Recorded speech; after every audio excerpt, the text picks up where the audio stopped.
Namaskaram, everyone, and welcome to the chapter 7 of the Seeker's Journal.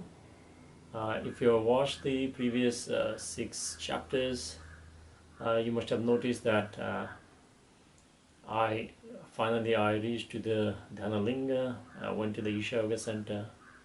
So after that, I came back and I started working in one of the multinational company in Bangalore. Like it was my dream job, but slowly it came out that possibly because of my past spiritual experiences or whatever, it was not fulfilling me much. I was doing well at my work. The customers were happy. My employers were also happy.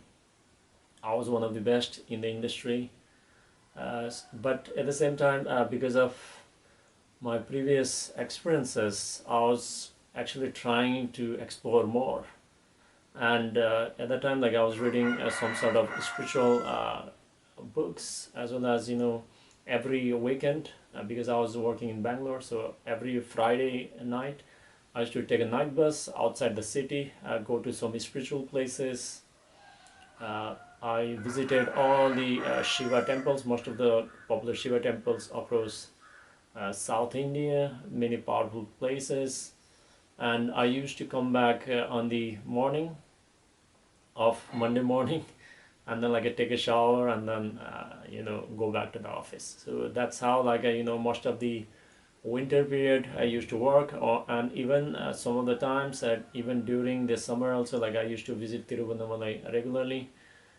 Even though I traveled extensively to many various Shiva temples, there was a certain thing lacking, because in some of the temples, the temples were not that maintained, and it was not conducive for a person like me to go and sit over there or something. That was what my experience was. In some other places, it was over commercialized, and in some places the temples were not maintained very well. So my first choice, even after exploring all these powerful places, my priority was always Tiruvannamalai, because every time I go over there, I could be myself,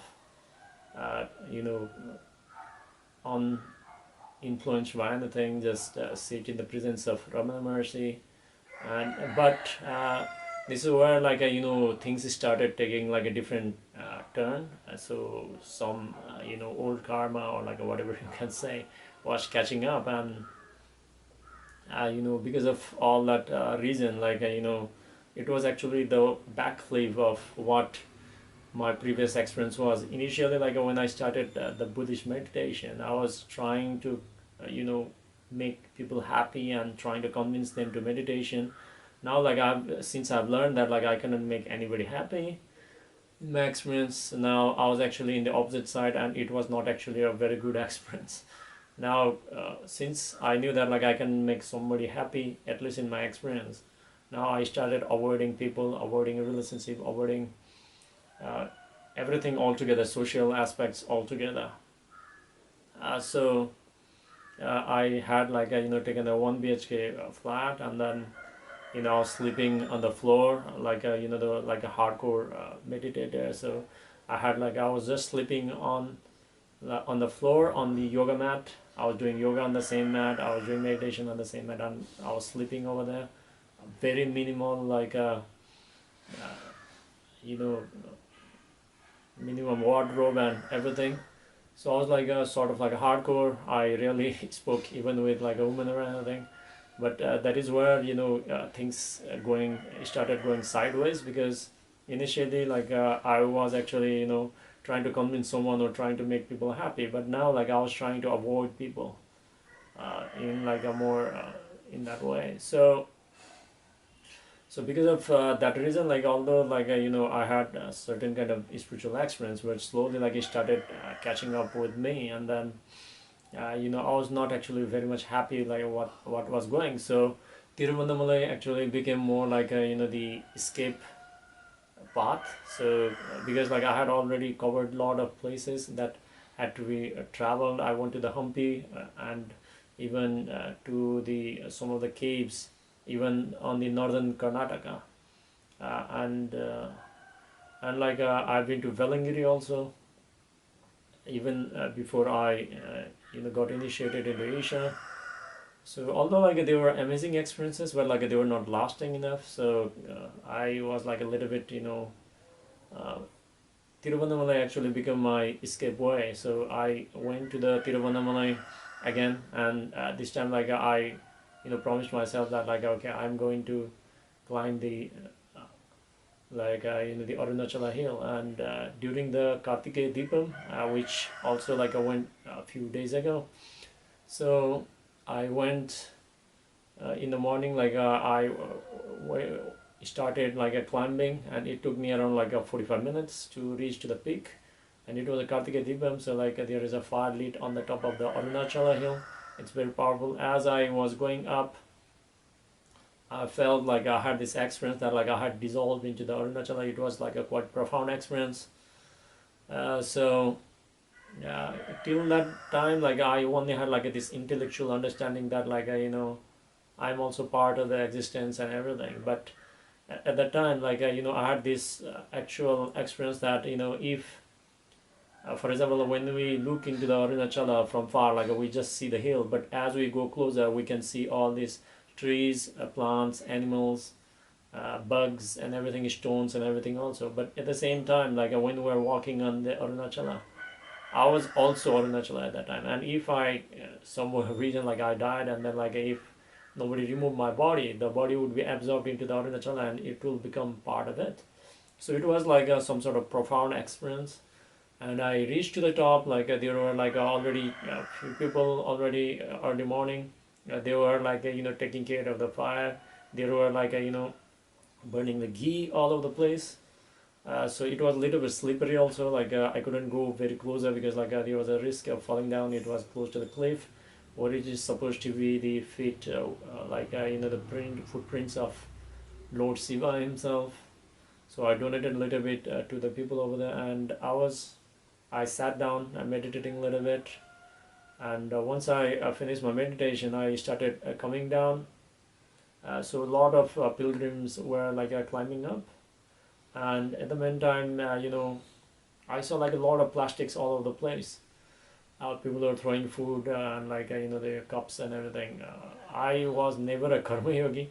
I think you must have if you have watched all the chapters before this, like I've never done volunteering in my entire life. So from somewhere like something came up and I found a plastic bag also. So like I started picking up everything what I could find on the way down. It actually took me only 45 minutes to go up, but it took me nearly 2 hours to come down because it was like a Arunachala the hill. If you have been there, you will see that like there is no particular route to go to the top because the entire year like nobody actually lives in that hill. Only during the Kartikeya Deepam, nearly like 10 days, like people do the pilgrimage to the hill. So it was all like a small peoples, Sarpi ones. So it was quite painful to come down. Like eventually, I came to the Ramana Maharshi ashram. I disposed of the waste that I collected over there, and I washed my feet into the the tap close by, and entered the Ramana Maharshi ashram. It was very powerful. I was tired, but it was very powerful. I even like although I was tired, like I started doing the parikrama around the Ramana Maharshi shrine, his Mahasamadhi place, and after that, like I started going out. Like whenever I saw how far I would see, like there were like the beggars, there were poor people, there were like a lot of sadhus all over the Tiruvannamalai hill, and you cannot believe it. Tiruvannamalai is only one place where you can find lot and lot of genuine sadhus over there because it's a very small town. A lot of rich people actually avoid this because they do not understand the significance of it, unlike Tirupati Balaji or other Vaishnavite sites or like Rameshwaram temples or any of the other Jyotirlingas. So I started donating whatever I had, the change money and everything, coins and some of the small denominations. As I was like sharing this, like how much I share, it was not enough, and I felt the limitation of myself. Like the Lord Arunachala did something to me. So I was feeling a little bit of fulfilled initially, but like I found out that like how much I would try to help, like it was never enough. Uh, Eventually, like a few, let's say a few half an year afterwards or something, like a Sadhguru actually brought back to my senses like why it is so.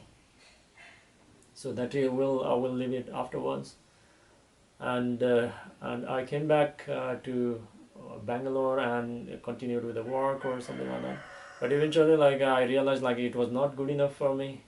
So again, whatever I had experienced in Tiruvannamalai was too much. I didn't have any guidance or any way to maintain or like sustain that kind of experience.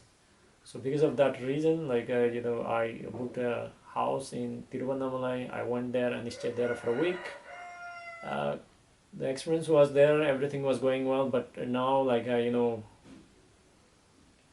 for some reason it was not good enough for me, although like I had certain kind of experiences, but the limitation was every time I moved away from Tiruvannamalai, I used to go back to the the same ways. The limitation was still there, and I was unable to maintain the work life or whatever we say, and then the spiritual dimension of it.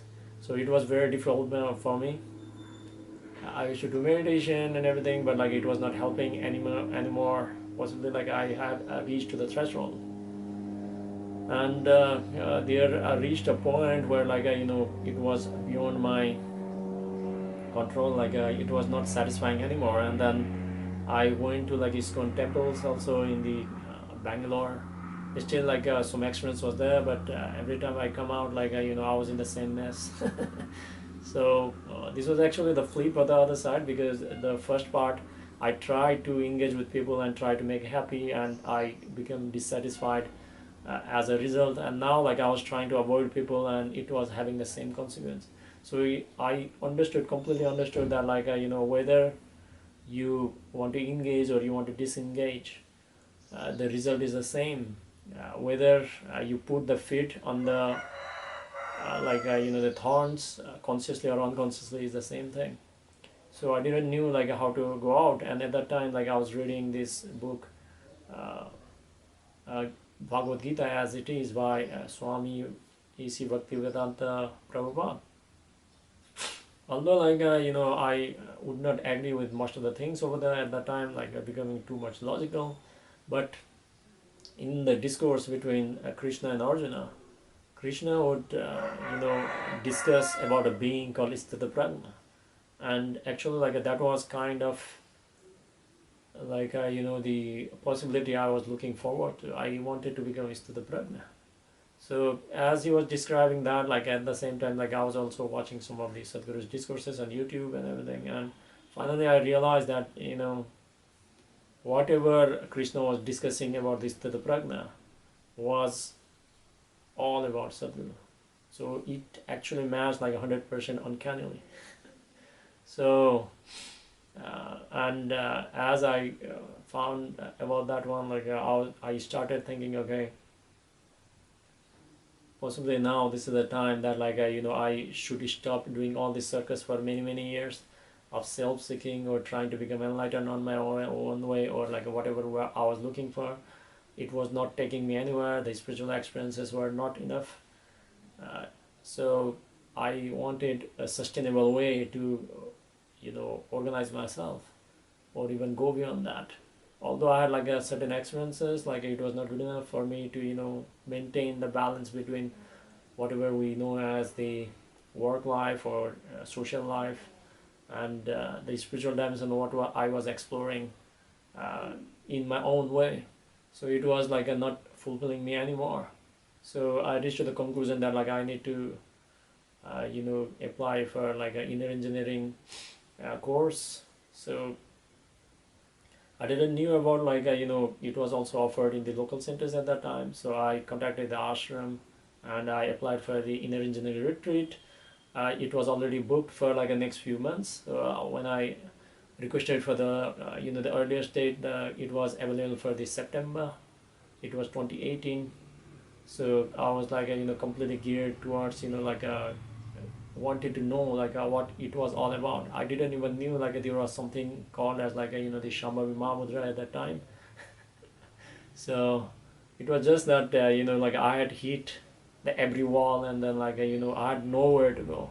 And this was how like I told myself that uh, I'll give a try to like Isha, and then if it does not work, then like I was completely fine that like okay, I'll go back to the society, and then like I do what everybody is doing, because like I have actually hit the dead end. I have read everything scriptures, I've been to all the places and everything, but it was like a still a limitation for me. So by deciding that, like I enrolled into the program, and I waited for that one. And when the time came, like I took I went to Isha Center, and then like I when I reached over there, I registered myself. I registered at the gate, and then you know and I'll be continuing this journey in the next